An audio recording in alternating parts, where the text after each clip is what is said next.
Peut-on pardonner l'impardonnable? C'est la question de notre nouvelle émission de l'Instant Bible. Aujourd'hui, nous distinguons le pardon de la réconciliation et nous interrogeons la place du repentir et de la justice restaurative. De la parabole du serviteur impitoyable jusqu'aux commissions de vérité et de réconciliation, comment avancer entre cette vérité, justice et pardon? Pour en discuter, j'ai à nouveau le plaisir de recevoir nos deux invités, qui sont les pasteurs Pascal Rodet, bonjour. Bonjour Stéphane, bonjour à tous. Philippe Leduc. Bonjour. Bienvenue à cette émission. Nous allons donc nous retrouver autour de ces questions. Mais alors, comment la Bible nous aide-t-elle à conjuguer pardon et justice? Restez bien avec nous parce que c'est tout de suite dans l'Instant Bible.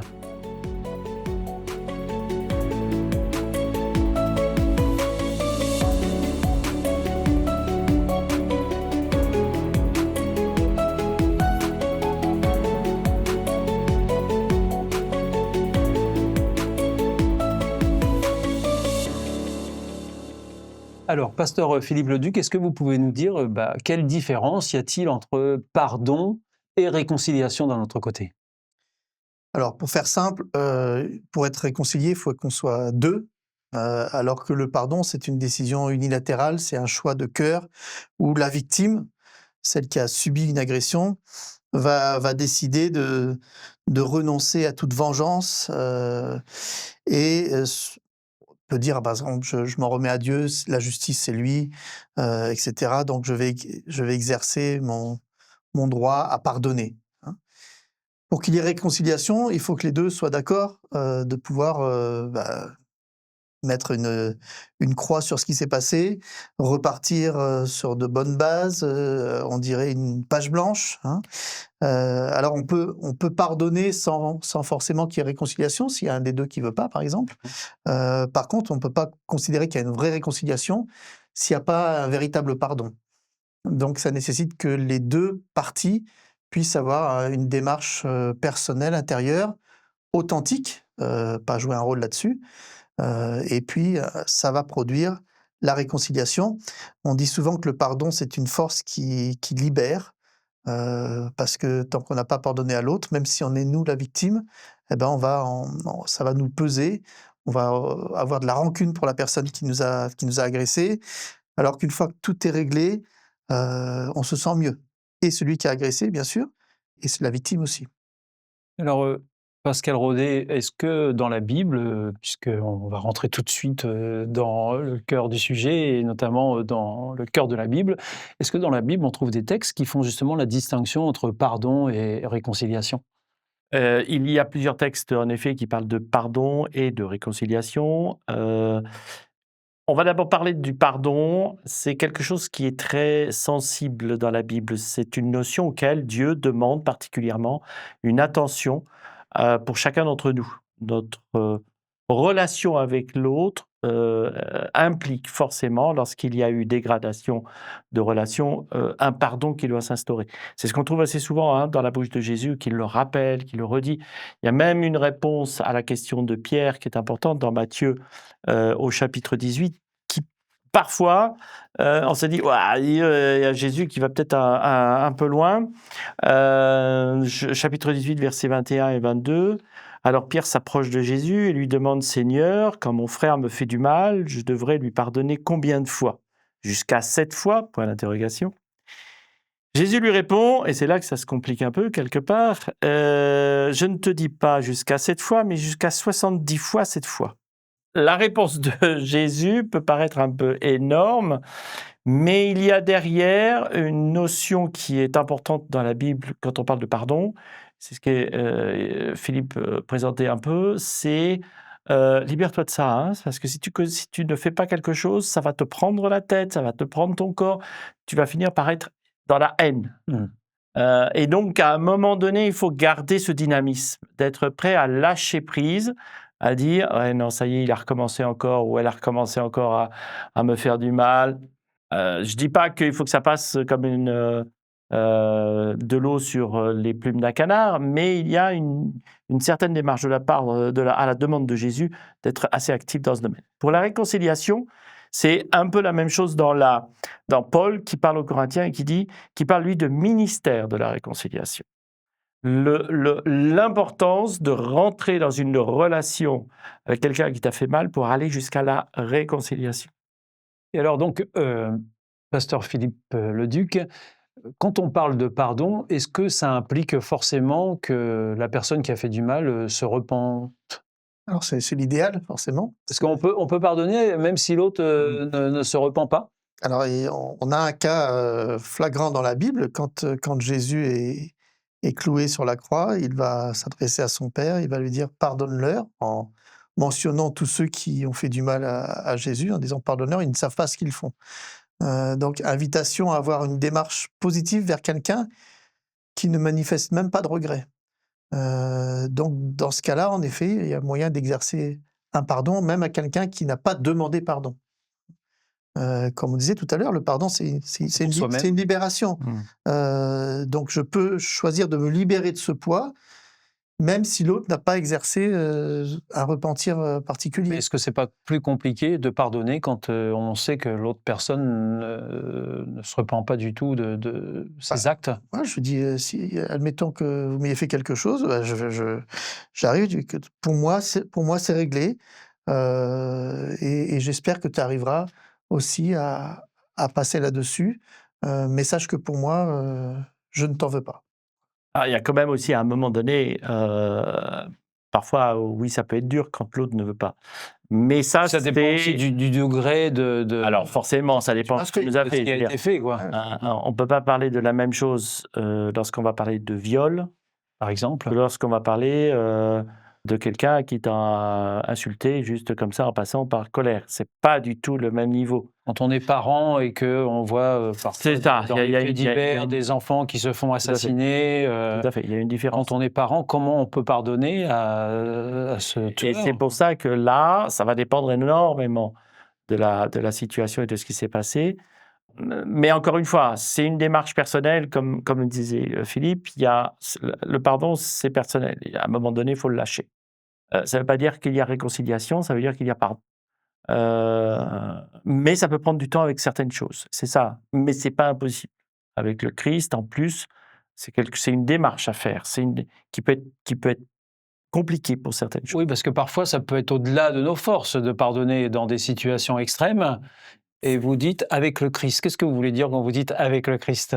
Parce que je crois qu'à un moment donné, il y a des pardons qui viennent avec un miracle. C'est-à-dire que c'est Dieu qui va me permettre de rendre mon cœur plus malléable pour arriver à lâcher cette violence que j'ai pu avoir. Parfois, pour certaines choses, c'est pas évident. Il y a un paradoxe dans la Bible qui fait qu'en général, on aurait pu en toute logique se dire que Dieu incite celui qui a fait du mal à quelqu'un à aller lui demander pardon.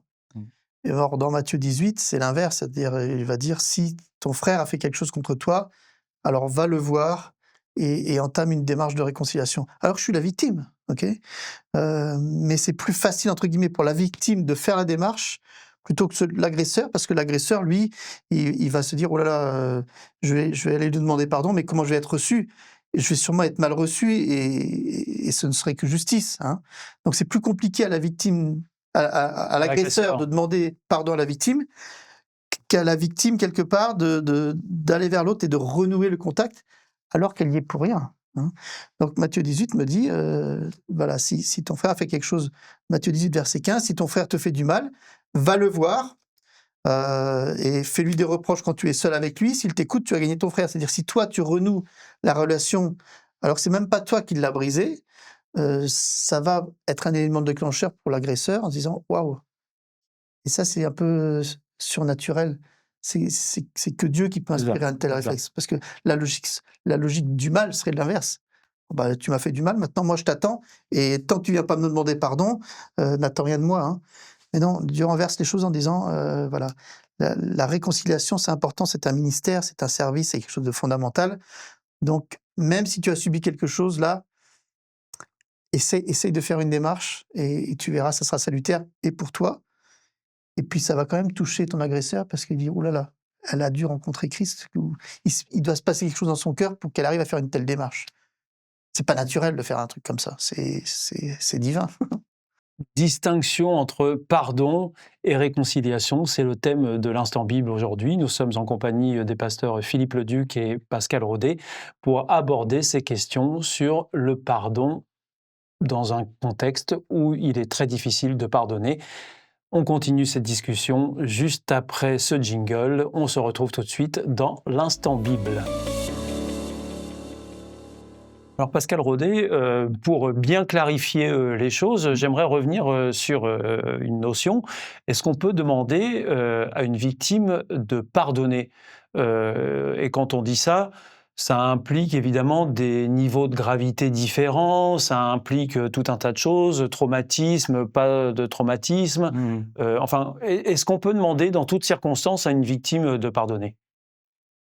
On peut toujours demander, hein, ça me paraît être important. Ou est-ce qu'on peut le conseiller? Et alors, même Oui. conseiller, c'est même encore plus important, dans le sens où c'est quelque chose, encore une fois, comme on le disait en début d'émission, libérateur pour tout le monde. Parce qu'à un moment donné, si je n'enclenche pas cette notion de pardon, je vais en moi-même toujours mémoriser régulièrement le mal qui m'a été fait. Donc, à un moment donné, il va falloir enclencher cette notion de pardon. La difficulté qu'il y a pour chaque personne, c'est deux choses. Un, ça dépend comment moi je gère mes sentiments, mes émotions, mes capacités personnelles face à toute violence ou toute injustice ou toute chose qui peuvent m'arriver. Mais avec des niveaux de gravité pas forcément si élevés que ça. Pas forcément si élevé que ça. Et pour certains, il est évident que la moindre petite chose de négatif va avoir une consonance très forte pour moi et je vais donc avoir du mal à pardonner. Et ça arrive. C'est souvent des personnes qui, dans leur vie, n'ont pas eu cette habitude de faire un peu cette démarche d'éloignement de la situation. Ouais, ça y est, bon, il m'a insulté, c'est pas grave.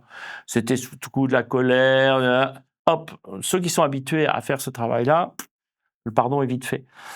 D'autres auxquels ils n'ont jamais fait cette notion-là, c'est plus compliqué. Après, il y a le deuxième facteur qui est important. C'est en effet la notion de violence. Oui. Sans parler d'échelle, hein, sans parler il y a quand même une violence qui est différente entre une violence d'une insulte, qui peut être grave pour certains, comme on le disait tout à l'heure, ou ça me passe tranquillement. Et puis, il y a la violence type viol, qui est à la fois une violence psychologique, physique, toute sa personnalité a été maltraitée, toute sa personnalité émotionnelle a été ébranlée. D'ailleurs, au niveau de la science, on a découvert que ça faisait partie de ces violences-là où le cerveau l'incruste quelque part parce qu'il ne peut pas l'enlever. Il y a cette notion-là de peur de perdre cela parce que c'était tellement fort, mais c'était trop fort, il ne sait pas quoi en faire. Donc ça, c'est un problème physique, en tous les cas, du cerveau. Mais ça implique, en effet, dans le pardon, un travail qui est un peu plus compliqué. Mais là aussi, ça dépend des personnes. Des personnes qui ont été violées vont mettre peut-être plus de facilité à pardonner parce qu'ils veulent d'abord faire cette démarche d'oubli. Oh là là, ça c'est bon, on y va. Ça peut arriver. Comme d'autres où il leur faut plus de temps. Et alors, Philippe Leduc, pour revenir à la réconciliation, c'est quand même un peu compliqué quand on a été victime d'une agression très forte, d'une violence très forte. De se sentir en même temps appelé à se réconcilier avec l'agresseur, par exemple, parce qu'il y a aussi des notions de protection qui doivent se mettre en place. Et comment gérer ça? Mais il ne faut pas prendre ce sujet à la légère et on ne peut jamais obliger quelconque à faire une démarche. C'est quelque chose de très personnel et d'une personne à une autre, ce chemin de réconciliation va être très différent, va prendre plus ou moins de temps. Donc la priorité, c'est de protéger les victimes, c'est de les écouter, Et le processus de réconciliation, il peut être long. C'est bien de l'entamer parce que c'est libérateur. Et donc, ceux qui entourent ces personnes-là sont généralement formés pour cela, parce que c'est des fois compliqué. Et puis parfois, les gens pensent bien faire et puis font plus de dégâts parce qu'ils disent des choses qui n'auraient pas dû, ou des maladresses qui font que de victime, la personne se transforme en responsable. L'inversion des rôles, hein. Et donc tout ça est très, très nocif. Mais il faut arriver à trouver ce chemin en son temps vers une libération quelque part. On ne peut pas rester enfermé dans un schéma à vie. Donc, on a dit ici que le pardon, c'était quelque chose de très important pour soi-même, pour se libérer d'un poids.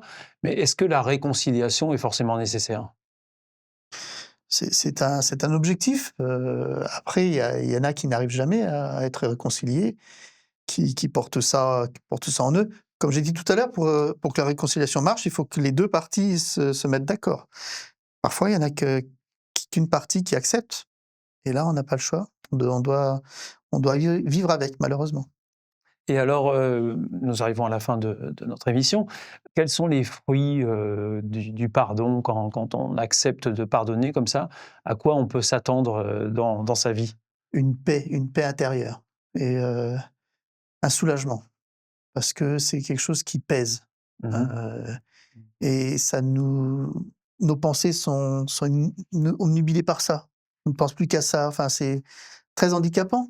Donc on ne peut vraiment que souhaiter à chacun de vivre cette expérience de réconciliation pour vivre mieux les uns avec les autres. La Bible va jusqu'à dire « aimez vos ennemis ». Hein. C'est ça, c'est-à-dire les aimer, c'est ouvrir la porte vers une réconciliation. Et alors, pour terminer, pasteur Pascal Rodet, est-ce que pardonner a des limites? Ça, c'est une réponse individuelle. La Bible dit non. Encore une fois, si je reprends le texte des évangiles par rapport à la question de Pierre, pardon, Jésus dit 70 fois 7 fois, sous-entendu, n'hésite pas, vas-y, pardonne. Mais, quand je disais limite, c'était dans le sens, bon, il y a les avantages, et puis est-ce qu'il peut aussi y avoir des inconvénients en la notion du pardon? Alors, j'en vois pas. J'en vois pas. Si je mets des limites ou des avantages à ne pas pardonner, c'est que quelque part, je m'interdis de me libérer de ce qui s'est passé. Il y a des moments, et alors ça aussi, ça dépend des personnes. Il y a des personnes qui, la fameuse phrase, vont dire « je pardonne mais j'oublie pas ». Oui, par exemple. Ça, c'est souvent. Historiquement, c'est évident que je ne peux pas oublier puisque ça a eu lieu. C'est comme une page d'histoire. J'ouvre un livre d'histoire, on me raconte tout ce qui s'est passé. Mon livre d'histoire, il est écrit, ça s'est passé, je ne peux pas faire autrement. Par contre, quand on commence à dire « je pardonne mais j'oublie pas », sous-entendu, je pardonne, mais de toute façon, l'autre est dans une situation où je m'attends à tout, je ne peux pas le supporter. Le travail est à moitié fait, le chemin n'est pas une pardon correct. Et c'est ça qui va finir par bloquer, parce qu'il y a un autre mot qui va avec le mot pardon, c'est la haine. Moins je pardonne, plus j'ai la haine. Plus j'ai la haine, plus je suis dans une spirale de violence. Le pardon n'efface pas le mal subi, on vient justement de le dire. Il n'est jamais une obligation imposée aux victimes, mais il peut ouvrir une brèche ou un chemin vers une reconstruction personnelle et communautaire. La Bible nous appelle à devenir artisans de réconciliation, tout en protégeant les plus vulnérables, bien évidemment. Pardon et justice ne s'opposent pas. Ensemble, ils dessinent une espérance de guérison. Merci à vous, cher pasteur Pascal Rodet, Philippe Leduc, d'être venus sur ce plateau pour partager avec nous vos réflexions. Si vous souhaitez approfondir ce que nous venons de partager ici dans cette émission L'Instant Bible, sachez que nous avons le plaisir de vous offrir une Bible gratuitement si vous nous en faites la demande aux coordonnées mentionnées juste après. Je vous donne rendez-vous très vite pour notre prochaine émission de l'Instant Bible. Merci, au revoir. Au revoir. Au revoir.